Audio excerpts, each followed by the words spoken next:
Hey everybody, Liam here, and welcome to the first ever Shovel Appreciation Day. I mean, if every single food in the world can get a day, why not shovels? And the tradition I came up with for today is you get to stare at a wall with a shovel hanging on it for 24 hours straight. This may take a while. Shovel Knight is two things. Number one, makes me look like a loser with my shoveling skills. Number two, a pretty good video game.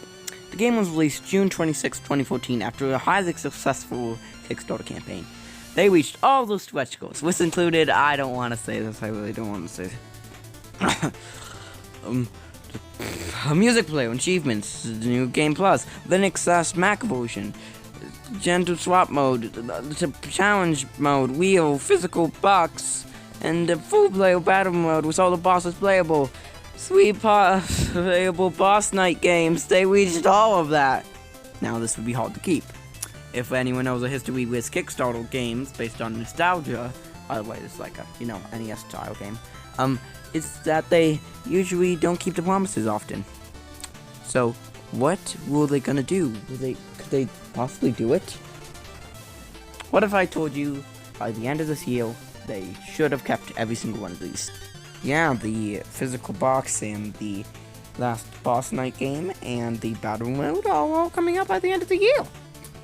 Now, I mean, possibly there's a chance that some of these things are going to come true, but I'm too lazy to search them up. I'm just assuming that they did their job and made everything come true. And, it's a pretty good game. To celebrate this, I'm going to review every Shovel Knight game. Maybe, who knows, maybe 6 months till the next episode of this series. So welcome to the Shovel Knight review thing that doesn't have a good pun. Let's begin with the game that started it all, Shovel Knight, now known as Shovel of Hope. Long ago, Shovel Knight and Shield Knight were the greatest in the land. But after a visit to the Tower of Fate, terrible amulet brought terrible magic, and Shield Knight was gone, supposedly locked in a tower. Shovel Knight grieved for years in a life of solitude, and the land was seized by the Enchantress and the Order that didn't like quotas. They only take dimes. But one day, the tower was unsealed, and Shovel Knight set off on an adventure. Then after hearing this amazing story, that only issue is that it's not narrated by me, you go on to the tutorial stage. It's, the average tutorial stage, not too hard. Then it ends with some first boss fight with Black Knight. This guy shows up a lot, but he's also very confusing. Wait, so you're protecting the tower but don't want to join the Order of No Quarters? They really hate him? This is confusing until I realized in the final boss, oh by the way, this is spoilers. What you suspect? I'm telling the story by now. You should leave. That Shield Knight was the Enchantress. How was that unclear to me? It was very confusing. I'm probably going to show some footage that explains it perfectly, and I'm still just didn't apparently read that. So yeah, you and him have history with Shield Knight, and he doesn't want you to hurt her. Is that what I'm going to presume? So afterwards, you go through all the stages. Most of the main ones are a stage and then a boss, sort of, Mega Man style. Now let's dig into how to play the game. I guess that pun wasn't, deep enough for everyone's standards here. Wait a sec! You can swing your shovel as an attack, you can bounce on enemies with your shovel, you can jump. I know! In a platformer! Amazing! You can use relics, which do all sorts of things. They can make you shoot fire, make you temporarily invisible, or whatever the coin's supposed to do. Yeah, a lot of them really don't help much except in certain situations. So I mainly kept fire out the entire time. Dang it, the picture fell down! Now I have to do by the rules and spend extra time staring at the picture, which means I actually have to talk about level design. Ugh. I didn't want to talk about the good parts of the game, I just wanted to win on the coin for 20 more minutes. As for stages, they have their own themes and gimmicks. They're all pretty fun, they are well designed and all hide different secrets to find. And oh yeah, that one thing about this game. This game is hard. And because everyone is going to comment below, this game's not hard to me. Reminder, some people find different things hard. Some people probably find it super hard to draw. Well, others find it super easy. Okay? Okay? Don't insult my skills.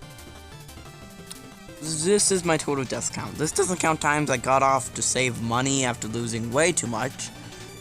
This game is well designed though. A lot of thought and care went into it. Every boss fight is great too. So much personality in every character. It's really great. Like for example, King Knight's in a castle of gold. Man, I wish I could live in a castle of gold. Spectre Knight's in a graveyard. Treasure Knight's in a pirate ship, etc., etc. But that's a lot of citizens and villages that are great because they have personalities. Radical. Speaking of the village, in them you can get, get relics, upgrade your house, improve your magic. And in the armor outpost, you can get new armor and upgrades to your shovel. It's kind of like an RPG in a way. There are also a few mini levels, like the Hall of Champions, and a few which revolves around relics. Finally, there's the Shrapple King, which has posters, basically. Okay, since that's apparently all of it, I should mention the end of the story, so let's finish this. After beating all the members, the Tower of Fate opens for real with the trio levels. First one is a challenging one involving tons of aspects from previous levels, concluding with a fight with a magical Black Knight. Booga booga booga! Next is more of the same, ending with a fight with all the members of I Hate Quarters group. They really hate them, I don't get why. Will you save them or will you not? Why wouldn't you? If you think about it, you're the real bad guy here. You broke into their houses. They weren't really doing anything wrong. The person doing things wrong is the Enchantress. He's allowed, I just don't like the idea of killing people in video games. I mean, I refuse to kill any Minecraft pigs, just because I own a pig with a saddle in my Minecraft world, so I just don't want to kill any others, because they might be related. Okay, then you face the Enchantress in a mini level. And once you defeat her, Shield Knight is free, but also the spear inside the amulet. After a fight that is easier than the Enchantress one somehow, you get knocked out, and Shield Knight tells Black Knight to save Shovel Knight as she sacrifices herself, whatever its name is. Then peace is restored to the kingdom, and as it may seem sad, Shield Knight returns after the credits. Which is why you watch your credits, you children! So yeah, Shovel Knight's a great game, and if you haven't played it yet, go get it on... Oh, come on, I have to say something wrong again. Nintendo Switch, PlayStation 4, 3DS, Wii U, Xbox One, PlayStation 3, Vita, Windows, Linux, Mac, and Fire TV. Fire TV. Features may vary between versions, probably. Wow, what a day. That felt more like a few minutes, but we have a lot more to go over, so stay tuned. Thanks for watching. See you next time, if there is the next time, and... That felt bad.